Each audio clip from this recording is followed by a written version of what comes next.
Hi everyone, welcome to my channel SMH, and I just wanted to talk about Liverpool and what it means if they end up winning the Premier League this season. What does it mean really?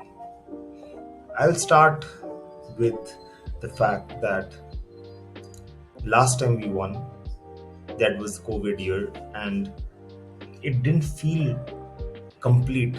It was an amazing experience. It was the best feeling I've had, you know, maybe since I was born. But yeah, I'm married, so I can't really say that. But yeah, maybe the second best feeling. But there's something missing, and I feel that some of it could have been, helped with, or could have been better if we uh, had an invincible season, a way better invincible season than Arsenal. If we ended up not losing, because we had really few draws leading up to towards the end of the season.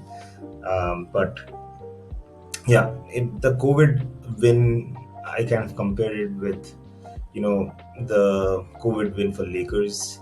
Although it's very different, but was it the same for LeBron James compared to his other championships? I think still his most favorite one has to be the Cleveland Cavaliers, if you know what I mean from the NBA perspective.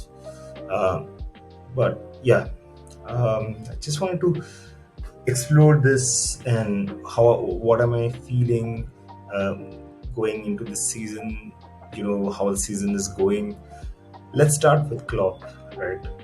So, to be honest, when Klopp announced that he was going to leave, it was sinking feeling in the pit of my stomach. I guess all of you can, most of you, at least the Liverpool fans, can relate to it.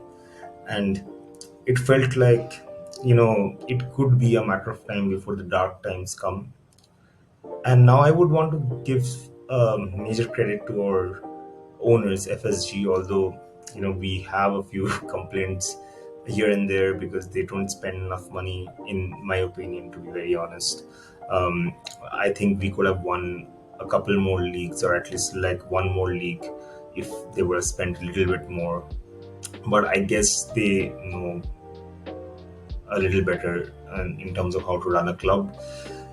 In 2025, I'm a very, very realistic person. It's not the 14-year-old or the 18-year-old or even the 25-year-old me who just wanted transfers and like the big names and let's go for it. As a Liverpool fan, obviously I've been starved of huge transfers.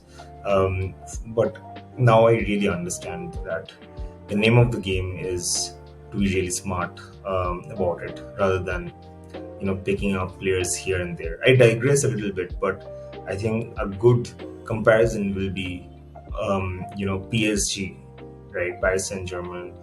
Like they are a great team. They always had big shots like Ibrahimovic, one of my favorite players before he went to United. They had Cavani, obviously they had Mbappe, Neymar, Verratti, but I never thought they had a great team. Like a team which is like made up of like a very balanced team. And the way football has evolved, unfortunately or fortunately, it's that best team wins generally, apart from Real Madrid. Um, there's something going on there. Like even if they're not balanced, they kill it. But in general, the best team wins, and an individual player kind of takes the team down a notch sometimes. Also, it's very difficult when there is change of manager for that manager to kind of adjust their strategy or the system around the player, which was the case before. But now most teams, smaller teams, are catching up. There's no TV money. They're scouting better. The sports science is better. A lot of things, the analytics is better. So in that respect, I really, really, respect FSG, the owners of Liverpool, who's kind of made the most of they've made the most of analytics, and more importantly, I would say they have the thing that they've done the best is appointing the right people in the right positions. Them Brendan, what was his name? Yeah, Brendan. Uh, like even when he came in, I would say I think he came from Swansea to Liverpool. That was towards beginning of FSG. I would say it was good. It was a good choice at that time. We were not going to attract biggest names. So having that manager, getting that energy back in Anfield, having that great year that we had with Suarez and Gerrard, uh, and Sterling was there as well. That was like a beginning of something, kind of like setting up the base, foundations. And after that, Klopp was obviously the best. Like he turned us from doubters to believers. And going on that, when we lose to City, uh, two Premier League titles, I mean, having 99 and 97 points is incredible. It's incredible. But I know, like, champions make their own luck. That goal by Vincent Company will haunt me, like, still haunts me in my dreams sometimes, you know. But I would say the kind of energy and the players, the way they played with absolutely no inhibitions, was like an addiction for us fans. Like I can speak for most of Liverpool fans. It was like something which was better than an orgasm sometimes, to be honest. And I remember a game that Klopp had, which he actually says that it's one of the best games that his team has played, was one game against Leicester City. I don't know whether the scoreline was 3-0, 4-0. I think Trent scored. And that game was like pure perfection. Like every single action by every single player on every pass was forward thinking. And that was something incredible. But going into this season, that pit that formed in my stomach, you know, when Liverpool, like Klopp, was going to leave, none of us would have thought that Arne Slot will, do this good of a job. I would say though, although I don't have any way to prove it, I didn't think I was way more optimistic than many of the others fans that I know, because I kind of trust in like Michael Edwards and kind of the appointments they make.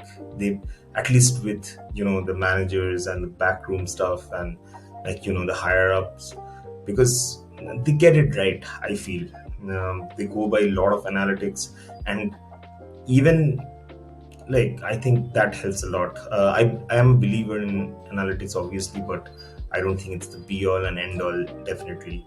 But it does sometimes provide an edge. And the best thing about Slot's appointment is like the ethos that he has with the academy players, with the players, the perfect balance of authority and lack of ego, in terms of like changing everything or too much too soon. I think probably Manchester United, happily for me, was victim of that, because David Moyes just came in and he changed everyone. Like he changed the whole backroom stuff. I'm not blaming David Moyes entirely by any stretch of imagination, but obviously there's a lot going on in the background. I'm pretty sure they wanted like commercial signings, and like they were not going by they were buying players a lot by the brand rather than the culture. Klopp has said it multiple times: every player, no matter how much they cost, they're human beings at the end of the day. And to understand the human being, I firmly believe this too. Even at a very different league, like even in a different league, which is not in the part of the top five leagues, a player in that level, at least at the national team level, has got very similar skills, or the basic skills are very similar to the elite players that we see. The main difference is, number one, the mentality. The mentality is absolutely key to having the foundations for a good team. And the second thing that I would say is the ability to think fast, or the ability to do the actions fast. Like you can have a lot of skills, you can do like a lot of stuff the football. But at the end of the day, when you are on the pitch, the ability to execute the game plan or to think on your feet and kind of turn it on its head separates a elite player from a really good player. And I think Liverpool are very good at recognizing players with, number one, the mentality, and number two, the the ability to be really fast thinking and smart.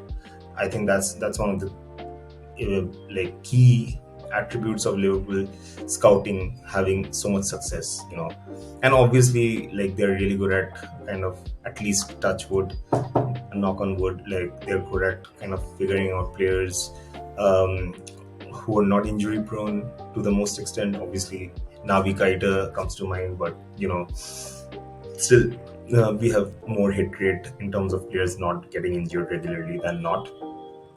And it all, this culture that Klopp created, that FSG started, in my opinion, in a very different way in terms of the appointments they made, kind of culminated to this season, because of the mentality and the mindset that has been set, the standards that have been set for the club.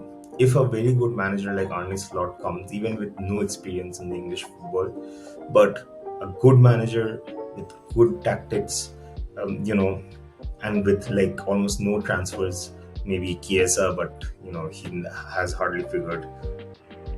That is enough to win the league if anyone else is slightly dipping.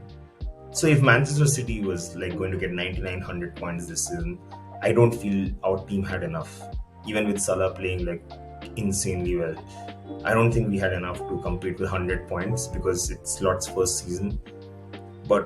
And there's still some additions that we need to make. I mean, Gravenberch is a revelation, but we cannot just depend on Gravenberch for the DMs, position. Like he looks really burnt out at this point. And Endo is great, but I don't think Slot kind of sees him as a 90-minute player. So this has all culminated down to this. But for us fans, all we want to see is the team lifting the Premier League, and the team lifting the Premier League will be a huge bonus if we can get something done in the Champions League and the Carabao Cup. But the Premier League is a holy grail, and we are going to touch 20. We will be having 20 league titles, 6 Champions Leagues. Manchester United can suck it, right? They're really far away. I'm really enjoying the turmoil that they're going through, but also I really understand to some extent like how it must feel to be going through. But I to be honest, I've never seen Liverpool, even with the really bad ownership under Gillette to go through such a phase where I don't remember them playing so badly. We still always had a Steven Gerrard, at least since the time I've been watching. We still had like one or two real leaders in the team. And there was no social media that helped, right? But I feel that this is the year where it can become like kind of a foundation to build on it, to become an elite team, to become become kind of like a dynasty, right? I think we had that phase. We are really unlucky not to win more leagues, but this is the chance for doing that all over again with Slot, with the foundations of Klopp, and we deserve it as a club, as a fan base. We just deserve it because I cannot be more proud of the fan base that we have and the people that we have, internationally, obviously in the city of Liverpool, which breathes and lives football and music. It's just poetic, and long may this continue. YNWA.